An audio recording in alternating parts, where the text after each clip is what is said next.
પવિત્ર યાત્રાધામ વડતાલ ધામ સ્વામિનારાયણ મંદિર ખાતે 4 અને 5 એપ્રિલ 2026 દરમિયાન ગુજરાત રાજ્ય માધ્યમિક શિક્ષક સંઘ મહામંડળ દ્વારા 29મું ઐતિહાસિક મહાઅધિવેશન ભવ્ય રીતે યોજાયું હતું। આ ત્રિદિવસીય અધિવેશનમાં રાજ્યભરના 3000થી વધુ શિક્ષકો, શિક્ષણવિદો અને વિવિધ સંગઠનોના અગ્રણીઓએ ઉત્સાહભેર હાજરી આપી હતી। આ મહાસંમેલન રાજ્ય મહામંડળના પ્રમુખ બાબુભાઈ પટેલ તથા મહામંત્રી ભરતભાઈ ઉપાધ્યાયના નેતૃત્વમાં યોજાયું હતું। કાર્યક્રમમાં પૂર્વ પ્રમુખ દિનેશભાઈ ચૌધરી અને કિરીટસિંહ મહિડા સહિત વિવિધ સંગઠનોના પ્રતિનિધિઓએ હાજરી આપી હતી। શાળા સંચાલક મહામંડળના પ્રમુખ શંકરસિંહ રાણા, આચાર્ય સંઘના પ્રમુખ ભાનુપ્રસાદ પટેલ તથા પ્રાથમિક શિક્ષક સંઘના પ્રમુખ દિગુભા જાડેજા સહિત અનેક જિલ્લાઓના હોદ્દેદારો ઉપસ્થિત રહ્યા હતા।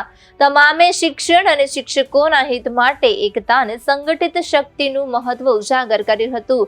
2 દિવસીય ચિંતન શિબિરમાં નવી રાષ્ટ્રીય શિક્ષણ નીતિના અસરકારક અમલીકરણ, શિક્ષણ ક્ષેત્રે આધુનિક ટેકનોલોજીના ઉપયોગ તેમજ શિક્ષકોને લગતા મહત્વના મુદ્દાઓ, જૂની પેન્શન યોજના, મેડિકલ રજાઓ અને ગ્રેજ્યુટી પર વિગતવાર ચર્ચા કરવામાં આવી હતી। કાર્યક્રમના મુખ્ય વક્તા ડોક્ટર જયેન્દ્રસિંહ જાદવે પોતાના સંબોધનમાં નવી શિક્ષણ નીતિ સાથે માતૃભાષાના મહત્વને વિશેષ રીતે રેખાંકિત કર્યું હતું।